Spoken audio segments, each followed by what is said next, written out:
Country legend Roy Clark has died. He was 85. I'm John Beaudin from nailsheet.com. If you grew up in the late 60s and 70s and even early 80s, whether you know it or not, whether you know his name, you knew Roy Clark. The guy was not only a superstar on the radio, he was all over the place on TV, including, of course, the 24-year run of Hee Haw. He was there for its entirety, with sometimes Buck Owens being a co-host on the show. And even though Buck Owens, who we lost a few years ago, looked back at the show as what he called a cartoon donkey, Roy Clark looked at it as a family reunion. He understood the jokes on Hee Haw were corny. I mean, I think we all did. But as Roy Clark said many times since the show ended, he said the music on that show was second to none.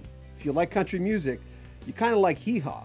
In all, Clark released almost 40 studio albums, not including 9 live LPs, and 68 singles. His country hits included Through the Eyes of a Fool in 64, When the Wind Blows in Chicago, that was in 65. His top 10 country hits included The Tips of My Fingers in 63, Yesterday When I Was Young, that was in 1969, and 1970's I Never Picked Cotton, plus Thank God and The Greyhound, 2 years later. He also had the Lawrence Welk Hee Haw Counter-Revolution Polka, and then his only #1 country hit, Come Live With Me in 1973. That same year he peaked at #2 with Somewhere Between Love and Tomorrow, and a few months later reached #4 with Honeymoon Feeling.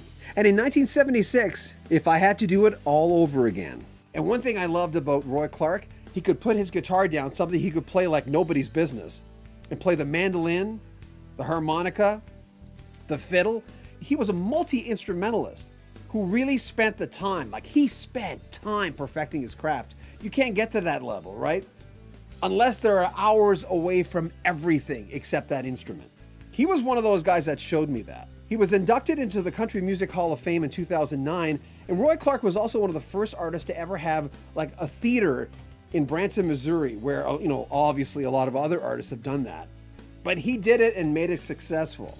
His manager confirmed his death. He said he died from complications of pneumonia at his home in Tulsa, Oklahoma. May he rest in peace. What an amazing artist he was.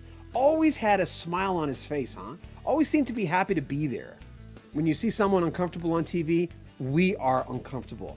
When you saw Roy Clark with that big smile, I think it made a lot of us feel good.